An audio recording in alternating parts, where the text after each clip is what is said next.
Amigos que gostam de conversar em tempos interessantes, incertos, implacáveis. Com o futuro suspenso e o passado cada dia mais distante, estamos aqui estacionados na condição humana e na tentativa de fazer uma nova vida funcionar. Cada dia é um passeio na neblina e os elefantes estão soltos. Não usamos nomes, porque somos nós e somos ninguém. O que importa é a conversa e a vontade de gerar alguma luz.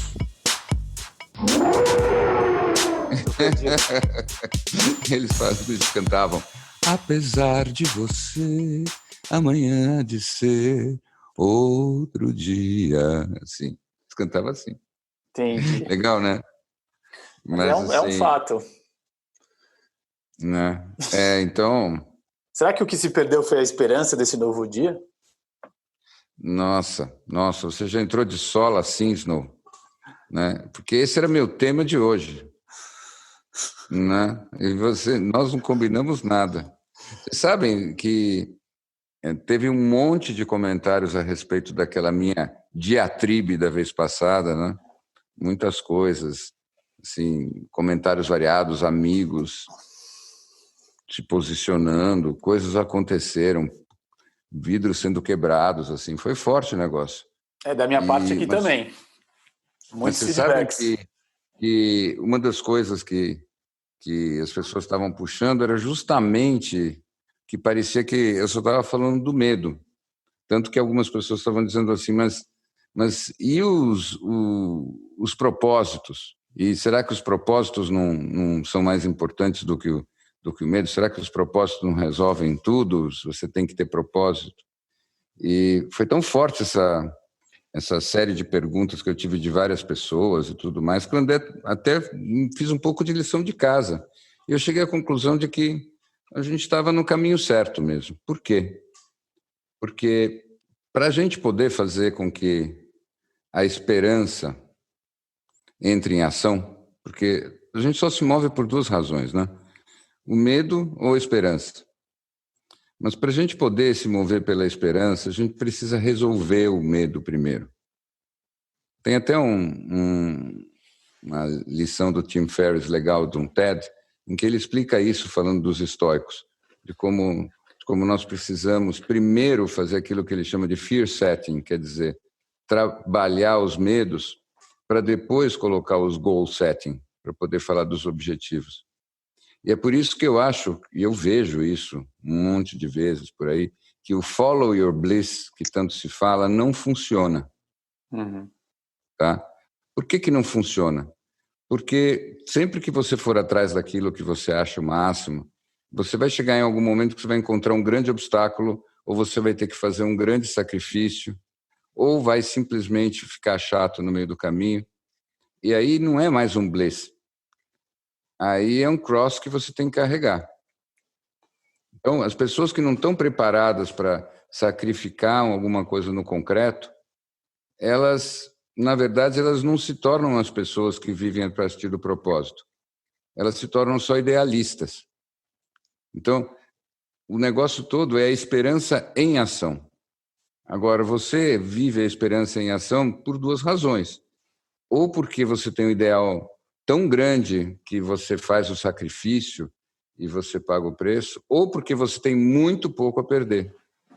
E aí qualquer esperança é alguma coisa. Ou quem sabe, como o Gol fala, quando você é fagocitado pela história e quando você vê, você está dentro do jogo e você talvez não tenha mais nada a perder. A gente comentou um pouco ao longo dessa semana dos inúmeros comentários que a gente recebeu por conta do episódio passado. E uma das coisas que mais vieram foi essa questão do quanto a gente precisa de um propósito para conseguir se movimentar. A gente entrou numa discussão entre a gente que eu acho que seria muito legal a gente falar, que essa discussão assim, sem dúvida o propósito é importante, mas me parece uma das coisas mais fáceis de ser manipulada numa sociedade qualquer. E você precisa de uma sociedade com um nível cultural muito alto para você não conseguir articular o propósito para manipular ela a seu favor. Eu acho que um bom exemplo disso é a gente ver o quanto essa lógica do propósito tem sido usada para manipular pessoas dentro da vida corporativa, por exemplo. E eu acho que o propósito, sem dúvida nenhuma, é uma força que deve mover o mundo, mas eu acho que para você conseguir ter propósito de fato, eu acho que você precisa se conhecer muito. E você se conhecendo seus valores, conhecendo o sistema de valores que você está inserido, eu acho que você consegue ter um propósito mais afinado e não ser uma marionete na mão de qualquer líder que está acima de você. Essa talvez seja uma discussão importante. O quanto a gente consegue colocar o propósito e, na ausência do propósito, o que fica, então, como sociedade? Né? É a sobrevivência, talvez? E a sobrevivência em si não é o maior propósito de todos? Bom, acho que aí uma coisa que a gente precisa... É só uma questão de definir. Acho que se a gente pensar numa coisa tipo pirâmide de Maslow, que tem a ver com a escala das necessidades, a gente pode dizer que sim, sobreviver é um tipo de propósito. Mas quando a gente usa essa palavra, em geral, a gente está se referindo a justamente um cenário em que você não tem mais que se preocupar tanto com essas necessidades básicas e você começa a lidar com necessidades que são expressivas ou que são de você lutar por um ideal. E, claro, o interessante dessa história toda é que a gente observa que tem um quase paradoxo aí. Quando você vive realmente propósito é porque você abriu mão ou não precisa mais se preocupar com outras necessidades mais básicas. Mas, por outro lado, se você tem um propósito, você é capaz de sacrificar essas necessidades mais básicas. É aquela coisa que a gente viu do Viktor Frankl nos campos de concentração. Uhum. Então, você é capaz de sacrifícios quando você tem um propósito. O problema todo é quem é que consegue chegar a se organizar em função de um propósito. Você precisa ter aquilo que o Nassim Taleb chama de skin in the game. Eu queria perguntar justamente sobre o risco de ser repetitivo aqui, mas eu queria entender de vocês. Vocês estão falando muito de propósito e, pelo que eu estou entendendo aí, o propósito existe um propósito, uma ideia de enxergar uma mudança, né? Uhum. De implementar uma mudança em diversos níveis aí. E toda vez que eu penso em mudança, eu penso muito naquela... Vou fazer até um tributo ao nosso querido Snow, um grande seguidor do Jordan Peterson, agora praticamente um coautor, né? Acho que é a número 1 das lições, né, das 12 lições do Jordan Peterson, que é: se você quer mudar o mundo, comece arrumando o seu quarto. E eu não acho que são, obviamente, coisas mutuamente excludentes, essa questão do propósito e do autoconhecimento, como disse o Snow. Mas eu acho que até para que você possa se engajar corretamente nas mudanças que você acredita, você primeiro precisa saber qual é a sua versão que está fazendo isso, né? Uhum. Então eu acho que esse trabalho de se conhecer é muito importante para entender quem você vai seguir, por que você vai seguir e qual é a causa que você, em última instância, está se identificando. Eu acho que no meio de uma confusão onde você dificilmente entende qual das suas versões que está se engajando nos movimentos, são os grandes riscos das mudanças.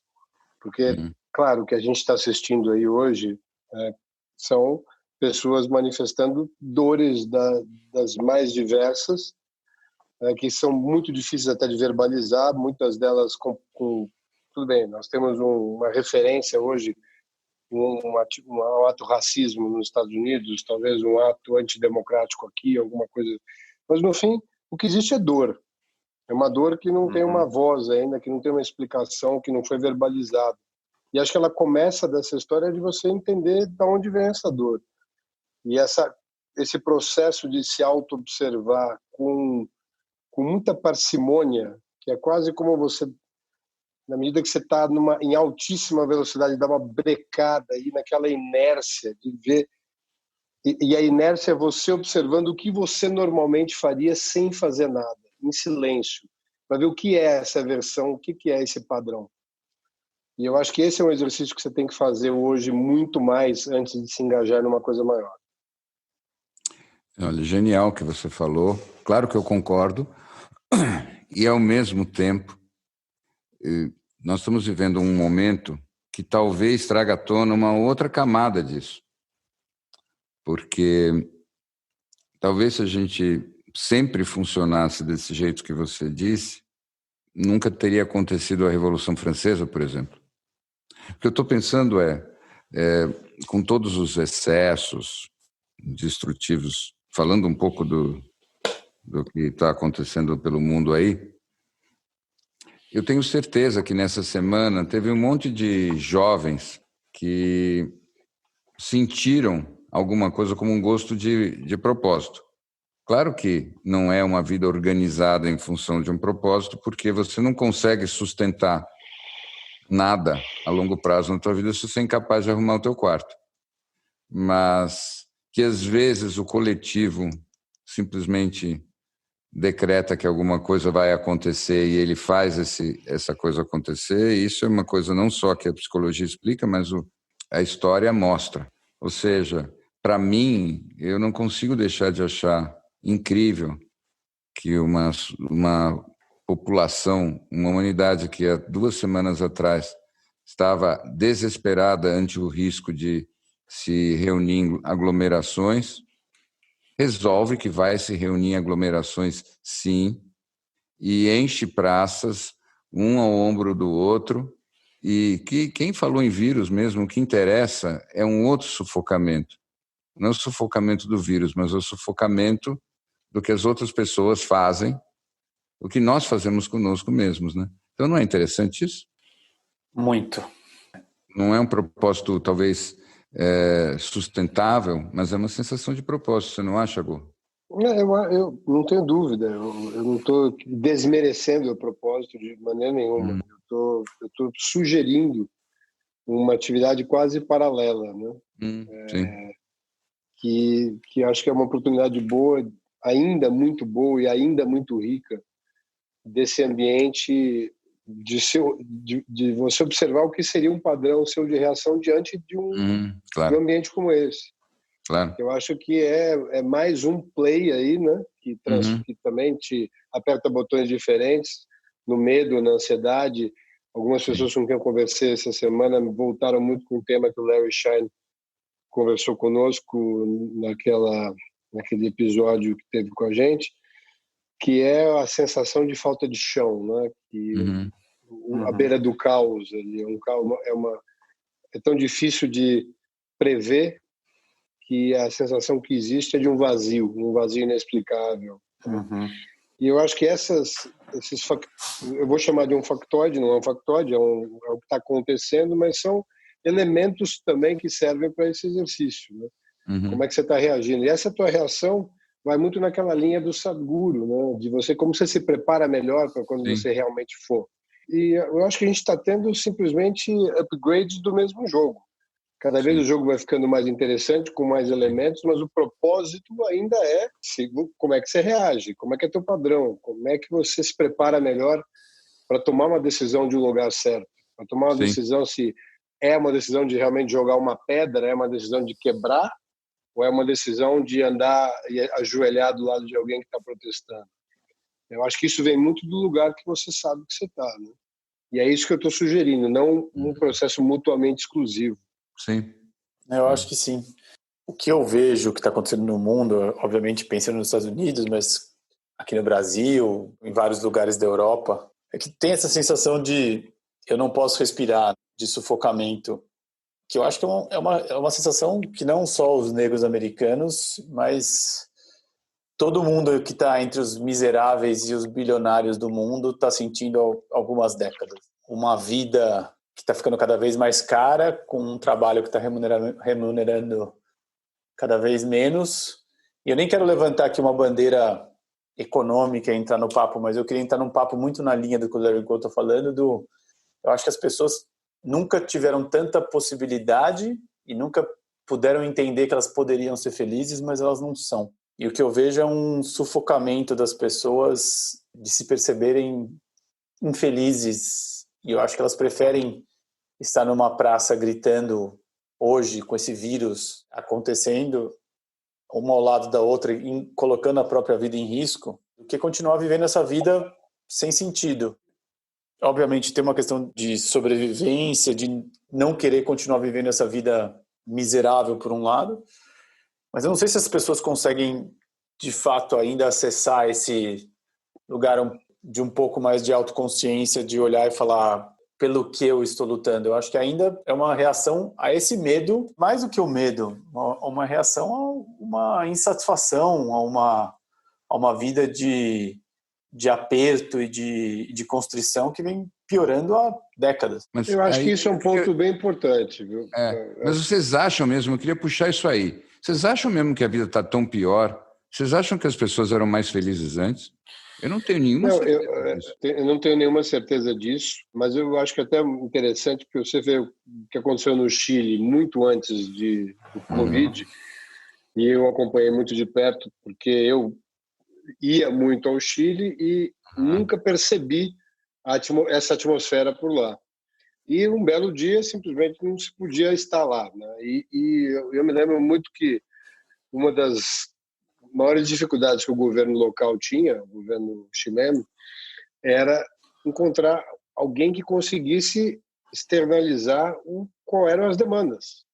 Porque, na verdade, era uma somatória de dores que estavam traduzidas em qualquer tipo de demanda que você possa imaginar. Então, eu acho que o que a gente tem hoje é só, talvez, uma extensão de uma coisa muito parecida, que obviamente foi muito mais potencializada pelo Covid, claro, pela questão da quarentena, mas não é muito diferente do que estava antes. É isso que eu estou querendo dizer. Eu acho que a gente teve um acelerador, claro, mas até o Thomas Friedman, numa entrevista que ele faz que o André Esteves fez com ele, acho que eu mencionei aqui, que é uma entrevista muito interessante, onde ele passa um pouco do cenário pré-Covid, como era geopoliticamente, a situação já era muito complexa, né?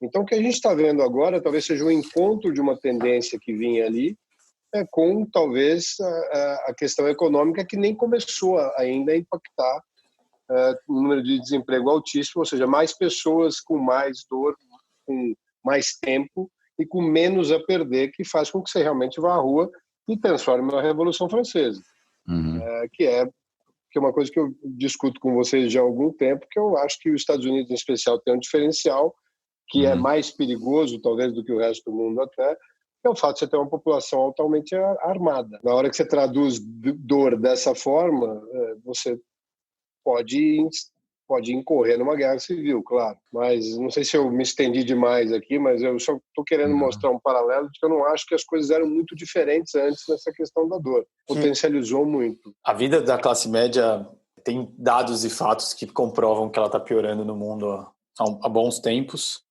Não só pessoas mais vulneráveis, eu acho que, obviamente, a base da pirâmide econômica está melhorando. Eu tenho lido e ouvido muitas coisas sobre isso. Esses dias eu ouvi um podcast daquele Sam Harris, que é aquele cientista, filósofo, meditador. Ele tem um podcast muito bom. E ele estava entrevistando um cara que chama Daniel Markovits, que escreveu um livro que chama A Armadilha da Meritocracia. Obviamente a gente entende o conceito de meritocracia. E ele explica por que em 1960 a meritocracia naquele momento fazia algum sentido, que as pessoas que estavam saindo de outras classes conseguiam, através do próprio valor, conseguir lugares melhores e evoluir na sociedade americana. E o quanto essas pessoas lá atrás conseguiram entender o valor da educação, que cria um paradoxo que, como a educação funciona tão bem, eles conseguiram educar tão bem os próprios filhos, deixando pouca margem para o resto da sociedade americana para conseguir entrar nas melhores faculdades, para conseguir estar nos melhores empregos, e o quanto isso foi impactando. E o que ele fala que o que era a antiga meritocracia americana dos anos 60 faz pouquíssimo sentido hoje em dia, porque você não tem mais a meritocracia, porque a sociedade educada americana conseguiu educar e fazer um moto contínuo com seus próprios herdeiros, que viraram herdeiros não de grandes fortunas, mas sim dessa própria educação que você não consegue dar para as pessoas que vêm de outras classes. E uma outra coisa que ele fala muito é isso, que ele vê hoje em dia duas tendências muito grandes nos Estados Unidos. Uma, que de fato a pobreza está diminuindo, acho que é metade da pobreza, no que eles entendem como pobreza nos dados dele, do que existia desde 1960, mas ao mesmo tempo o crescimento dos bilionários, o que aumenta absurdamente a desigualdade nos Estados Unidos. E quando você começa a entender por aí o squeeze que a classe média americana está vivendo e o squeeze que a classe média no mundo inteiro está vivendo, você começa a entender o que está acontecendo. Eu não acho que o movimento que está acontecendo nos Estados Unidos hoje é só um movimento negro. Eu não acho que o I Can't Breathe é só uma... Eu só quero fazer um adendo aqui rapidamente, só para que fique de lembrete. No final dessa gravação, eu quero sugerir uma tríplice de 3 documentários que vão explicar com muita parcimônia exatamente isso que o nosso amigo Snow disse, mas contando como chegou-se nesse lugar, que é um pouco da história que a gente estava falando no último episódio, de como é que você cria uma estrutura onde você vai cozinhando a rã sem que ela perceba que a água está fervendo. E eu acho que vale a pena mostrar... Quem assistindo esses 3 ou 2 documentários dos 3, você já entende como o processo foi orquestrado e por que nós estamos aqui onde nós estamos hoje. Olha, vocês sabem que, do ponto de vista da economia do mundo, eu estou totalmente alinhado com o que vocês disseram e aprendo com vocês o tempo todo. Mas eu preciso dizer que eu vejo uma outra camada, uma outra banda nessa gravação musical. Porque se eu tivesse que perguntar assim, a queima-roupa, o que você prefere?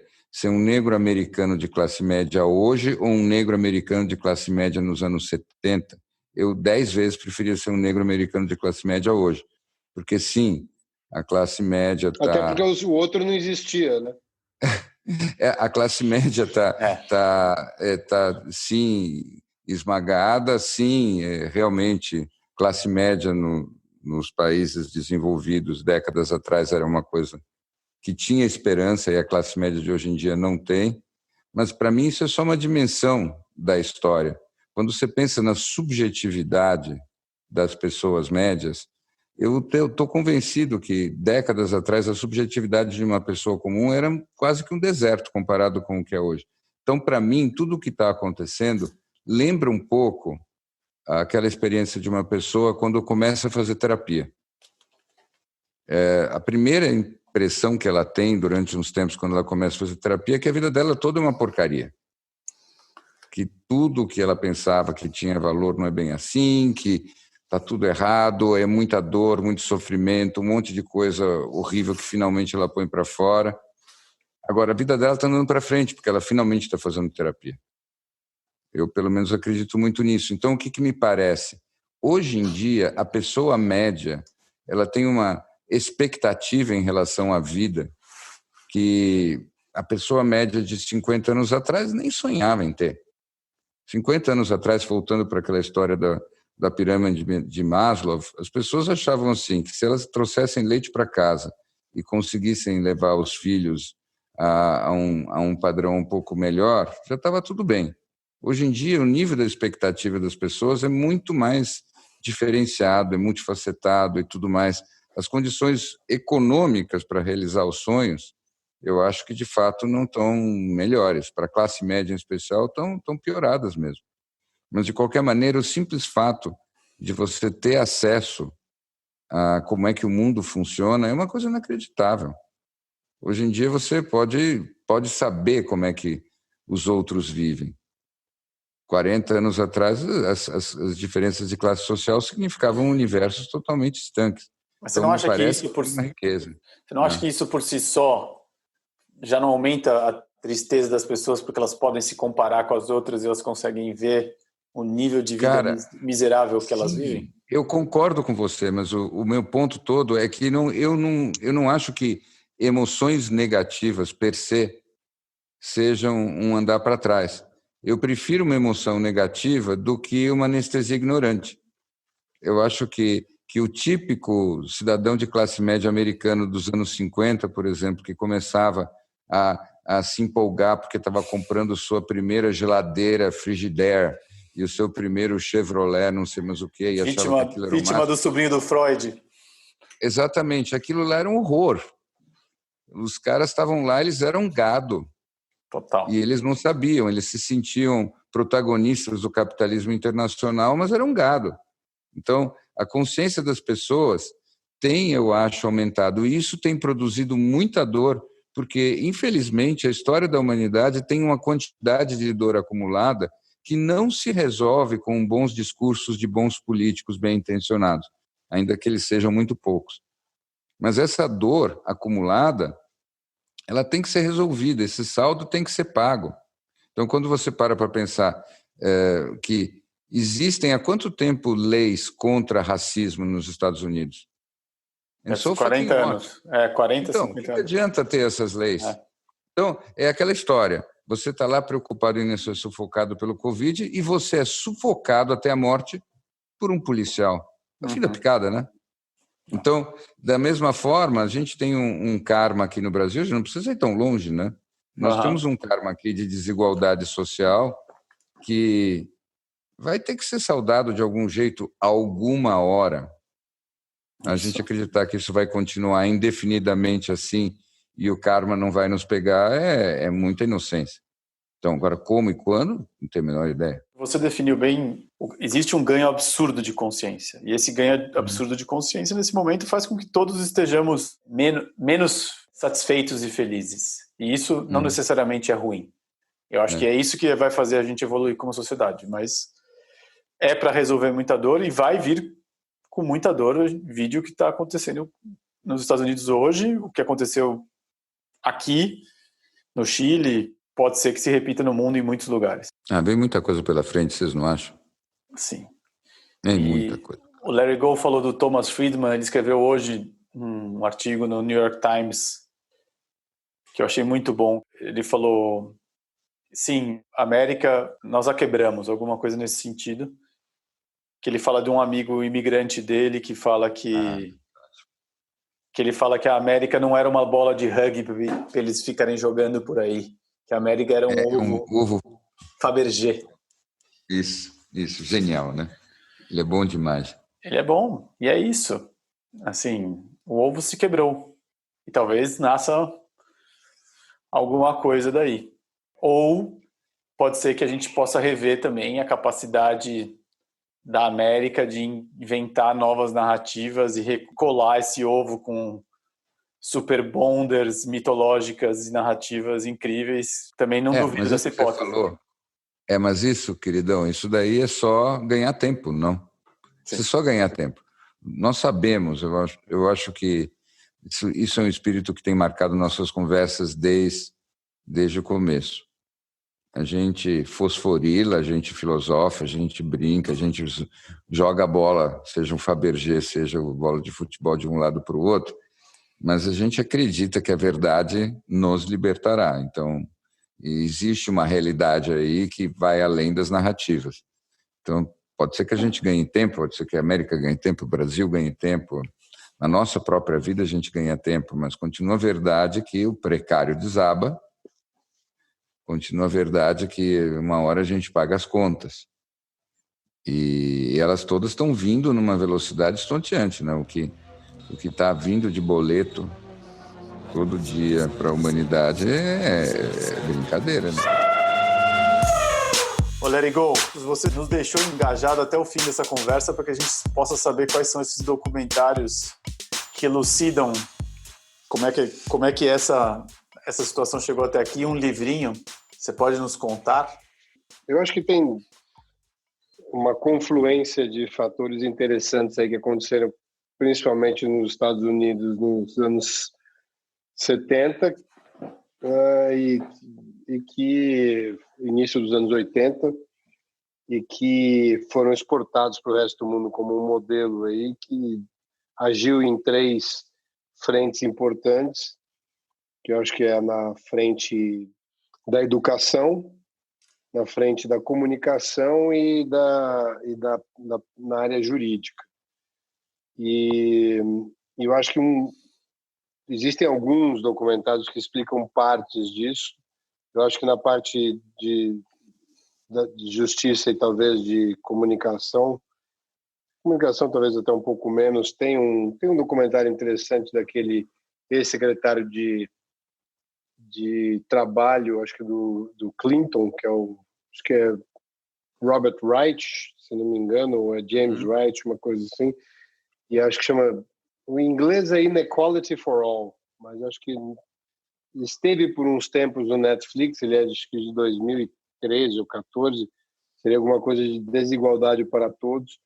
Enfim, conta um pouco da estrutura, como é que em algum momento a extrema direita americana entendeu que tinha que fazer uma defesa dos seus interesses, tinha que agir através dos chamados endowments, quer dizer, na área que são as doações aí para as grandes universidades, para poder controlar um pouco a narrativa do que se era ensinado nas faculdades americanas, como é que você ia trabalhar na Suprema Corte Americana para que as leis ali, a partir daquele momento, começassem a, de certa forma, defender essa posição nesse xadrez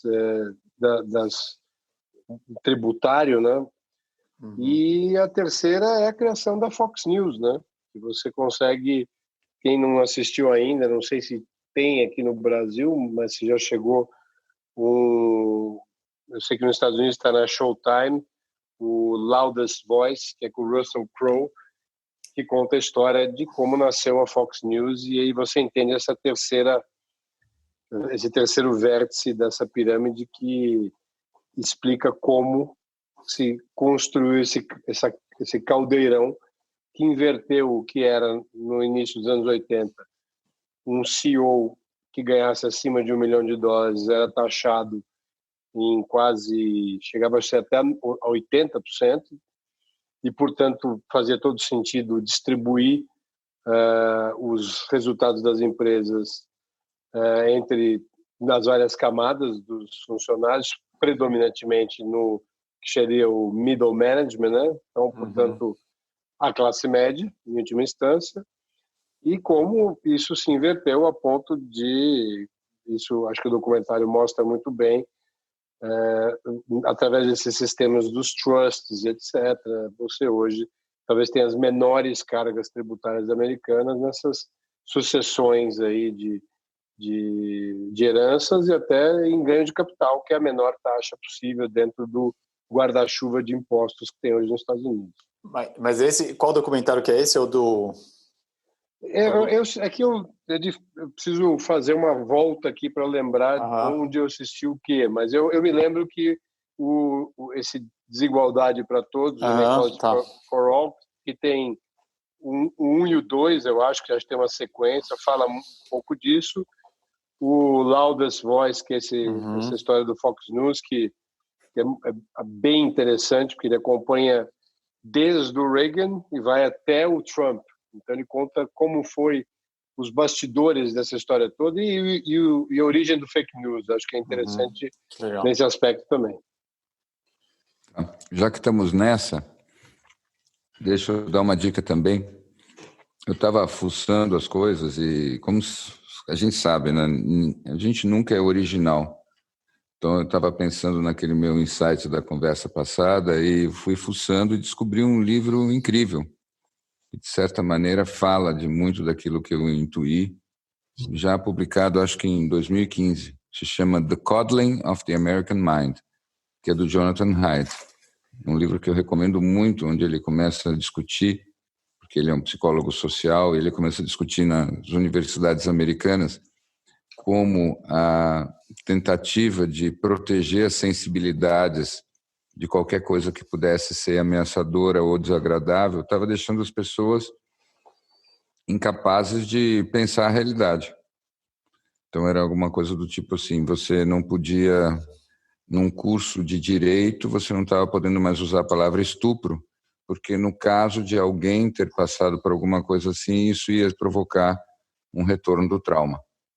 Então não dava nem mais para pensar em algumas coisas difíceis, por causa do tanto que você tinha que cuidar de todas as sensibilidades. Então, aquilo que eu estava intuindo já está num livro que eu acho bem interessante ler. Eu não tive tempo ainda, mas pelo que eu fucei, vai muito em cima. E eu só queria terminar perguntando para o Larry Gold qual é esse livrinho aí que eu fiquei curioso. É um livrinho pequeno que eu preciso falar para vocês. Não, mas tem um livrinho interessante que é um tema bastante atual, que é o colapso das sociedades complexas.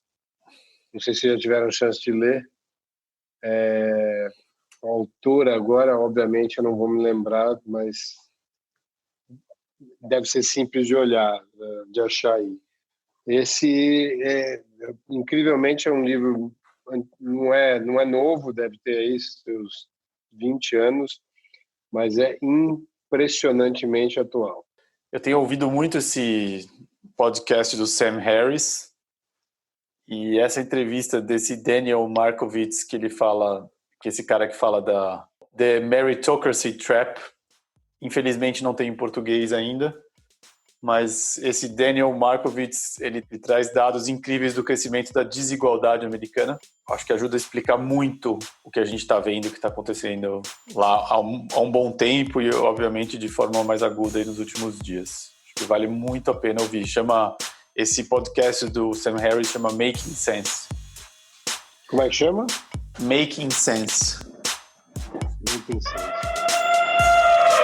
E aí, pessoal, aqui um anúncio daqueles urgentes que tem potencial para mudar o mundo. Demorou, mas a gente está chegando no Instagram. A ideia é ter um canal que a gente possa trocar, bater papo, falar com os nossos amigos que agora já são do mundo inteiro, colocar umas novidades e alguns conteúdos diferentes. Passa por lá, segue a gente, manda uma mensagem. A gente adora receber feedbacks, sugestões, críticas e elogios. A gente ainda está aprendendo, a versão beta total. Mas com a ajuda de amigos, a gente tem certeza que vai ficar super legal e vai ser o melhor lugar pra gente se encontrar pra trocar ideia. E se você tiver qualquer dica, manda pra gente. A gente adora, inclusive esse anúncio aqui já é contribuição de uma amiga nossa de lá. Segue a gente, a gente ainda tá aprendendo. Segue a gente. Se você quiser receber os próximos episódios dos Elefantes em primeira mão, passa no nosso site e deixe seu e-mail. elefantesnaneblina.com.br. E obrigado por nos ouvir até aqui. Até mais.